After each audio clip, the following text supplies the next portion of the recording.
अजितदादांनी भाजपवर सिंचन घोटाळ्याचे आरोप केलेले आहेत। एक महत्त्वाची बातमी आपण बघतोय। पार्टी फंडसाठी उपसा सिंचन योजनेची किंमत वाढवण्यात आल्याचा आरोप अजित पवारांनी केलाय। 1999 मध्ये भाजपनं घोटाळ्याचा प्रयत्न केल्याचा आरोप अजित पवार यांनी केलाय। अजितदादांच्या आरोपांनी भाजपमध्ये खळबळ उडाली आहे। अजित पवारांच्या आरोपांनी पुन्हा एकदा राजकीय वर्तुळात खळबळ उडालेली आहे। 1995 ते 1999 या शिवसेना भाजप युती सरकारच्या काळात पुरंदर उपसा सिंचन योजनेत घोटाळा झाल्याचा थेट आरोप अजित पवारांनी केलाय। 1999 मध्ये जलसंपदा मंत्री असताना संबंधित फाईल अजित पवारांकडे आली होती आणि यानंतर चौकशी केली असता या योजनेत 110 कोटी रुपये वाढवण्यात आल्याचा दावा अजित पवारांनी केलेला आहे। बघूयात या संदर्भातला एक स्पेशल रिपोर्ट। पुरंदर उपसा सिंचन योजना ही 330 कोटी रुपयाची झालेली होती आणि मी त्याचा पुन्हा नवीन एस्टिमेट करायला सांगितलं। पत्रकार मित्रांनो, 220 कोटी झालं। 220, 330 आणि 220। मी नंतर अधिकाऱ्याला विचारलं, अरे 110 कोटी रुपये कसे काय वाढले? ते म्हणले, आम्हाला सांगण्यात आलं की आम्हाला पार्टी फंड पाहिजे म्हणून त्याच्यात 100 कोटी वाढवण्यात आले। ते काढलं असतं तर अक्षरशः हाहाकार माजला असता, कारण सेक पुरावे होते। 25 वर्ष अजितदादांनी ही माहिती का दडवली? 25 वर्ष तुम्ही भ्रष्टाचाराला संरक्षण दिलं। हा पैसा येतो कुठून हे अजित पवारांनीच काल सांगितलं। कशा फायली शेकडो कोटीच्या बेकायदेशीरपणे मंजूर करण्यासाठी आल्या। तू मारल्यासारखं कर, मी रडल्यासारखं कर, हे सगळं एक ऍडजस्टमेंट आहे या सगळ्यांची। हे कोणी कोणाच्या बाहेर जाणार नाही। आता एकमेकांच्याकडे सगळ्यांचे पुरावे आले। राज्याचे उपमुख्यमंत्री अजित पवारांनी मोठा गौप्यस्फोट केलाय। तत्कालीन युती सरकारवर सिंचन घोटाळ्याचा आरोप करत अजित पवारांनी राजकीय वर्तुळात खळबळ उडवून दिली आहे। पुरंदर उपसा सिंचनमध्ये 110 कोटींचा घोटाळा झाल्याचा आरोप अजित पवारांनी केलाय। 1995-99 या शिवसेना भाजप युती सरकारच्या काळात पुरंदर उपसा योजनेची किंमत पार्टी फंडसाठी 110 कोटींनी वाढवल्याचा आरोप दादांनी केला। युती सरकारनंतर 1999 मध्ये काँग्रेस राष्ट्रवादी सरकारच्या काळात अजित पवार जलसंपदा मंत्री होते। त्यावेळी हे प्रकरण समोर आल्याचा दावा दादांनी केलाय। तुम्हाला अजूनही मी रेकॉर्ड दाखवीन, फाईल काही केलेलं नाही। त्यात पुरंदर उपसा सिंचन योजना ही 330 कोटी रुपयाची झालेली होती। मी आल्यावर ती रद्द केली। पुन्हा त्याच्याबद्दल काही अधिकाऱ्यांनी सांगितलं, दादा ह्याच्यात गडबड आहे, आणि मी त्याचा पुन्हा नवीन एस्टिमेट करायला सांगितलं। पत्रकार मित्रांनो, 220 कोटी झालं।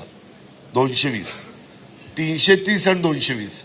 मी नंतर अधिकाऱ्याला विचारलं, अरे 110 कोटी रुपये कसे काय वाढले? ते म्हणले, आम्हाला सांगण्यात आलं की आम्हाला पार्टी फंड पाहिजे म्हणून त्याच्यात 100 कोटी वाढवण्यात आले, आणि मग हे 100 कोटी वाढवत आहेत म्हणून त्या रिटायर झालेल्या अधिकाऱ्यांनी सांगितलं की आमच्याही लोकांनी 10 कोटी वाढवले, असे 110 कोटी वाढवले। युती सरकारच्या काळातील सिंचन योजनेवरून अजित पवारांनी आरोपांची राळ उठवली आहे। तेव्हाच ही फाईल बाहेर काढली असती तर हाहाकार माजला असता, असा दावा देखील अजित पवारांनी यावेळी केला। अजित पवारांनी केलेल्या गौप्यस्फोटानंतर विरोधकांनी त्यांना काही सवाल केले आहेत।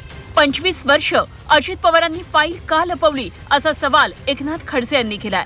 अजित पवारांनी ती फाईल समोर आणावी असं आवाहनही एकनाथ खडसेंनी केलंय।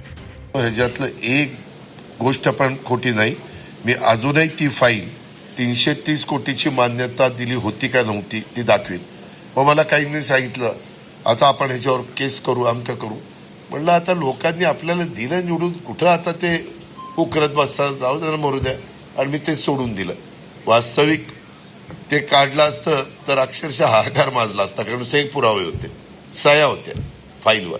25 वर्ष अजितदादांनी ही माहिती का दडवली?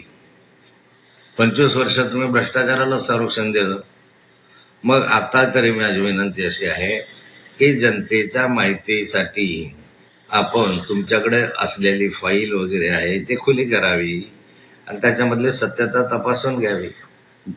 अजितदादांचा सिंचन घोटाळ्याच्या संदर्भामध्ये जो त्यांच्यावर आरोप आहे त्याकडनं दुसरीकडे जनतेचं लक्ष वेधण्याचा प्रयत्न दिसतो आहे. अजित पवारांच्या आरोपानंतर संजय राऊत, विजय वडेट्टीवारांनी सत्ताधाऱ्यांवर टीकास्त्र डागले.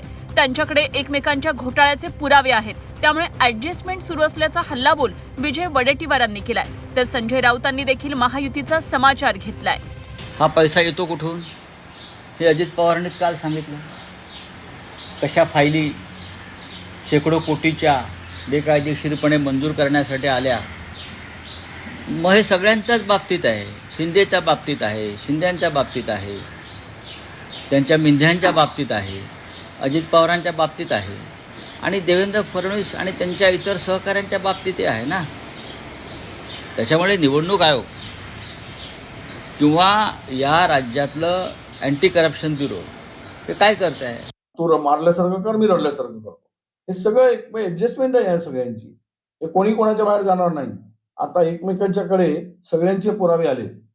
पूर्वी अजितदादांचेच पुरावे होते, आता मुख्यमंत्र्याकडे सगळ्यांचे पुरावे आले आणि सत्तेतील मंत्र्यांचे, मुख्यमंत्र्यांचे कदाचित यांच्याकडे पुरावे असतील. हे एकमेकाला घाबरूनच आहे. त्यामुळे कोणीच बाहेर जाणार नाही आणि कोणालाही बाहेरचा रस्ता दाखवणार नाही. अजित पवारांनी पुरंदर योजनेवरून तत्कालीन युती सरकारवर गंभीर आरोप केलाय. पुणे जिल्ह्यातील पुरंदर, बारामती आणि दौंड या दुष्काळी तालुक्यातील शेतीसाठी पाणी उपलब्ध करून देण्यासाठी 1993 साली पुरंदर उपसा जलसिंचन योजनेला मान्यता देण्यात आली. या योजनेच्या अंतर्गत मुळा आणि मुठा नदीतील 4 TMC पाणी पंपाच्या साहाय्यानं लिफ्ट करून पाईपलाईनद्वारे दुष्काळी तालुक्यांना देण्यास मान्यता मिळाली. पुणे जिल्ह्यातील 63 गावातील 25,498 हेक्टर शेतीला फायदा होईल असं सांगण्यात आलं. अजित पवारांनी केलेल्या दाव्यानुसार 1996ला या प्रकल्पासाठी युती सरकारनं 330 कोटी खर्च करण्यास मान्यता देण्यात आली. मात्र 1999ला सत्ता बदल झाला आणि काँग्रेस आणि राष्ट्रवादी काँग्रेसच्या सरकारमध्ये अजित पवार जलसंपदा मंत्री बनले. तेव्हा त्यांना या योजनेचा खर्च वाढवण्यात आल्याचं लक्षात आलं. अधिकाऱ्यांकडे चौकशी केली असता पार्टी फंडासाठी 100 कोटी तर अधिकाऱ्यांनी 10 कोटी वाढवल्याचं सांगण्यात आलं. अजित पवारांनी केलेल्या गौप्यस्फोटानंतर पुरंदर उपसा योजनेतील 110 कोटींचा घोटाळा उघडकीस येण्याची शक्यता वर्तवली जातेय. कारण आता विरोधकांनी देखील ही फाईल समोर आणावी अशी मागणी केली आहे. त्यामुळे या घोटाळ्याची फाईल उघडणार की तशीच धूळ खात पडून राहणार हे पाहणं महत्त्वाचं ठरणार आहे. चंद्रकांत फुंदे, झी 24 तास, पुणे.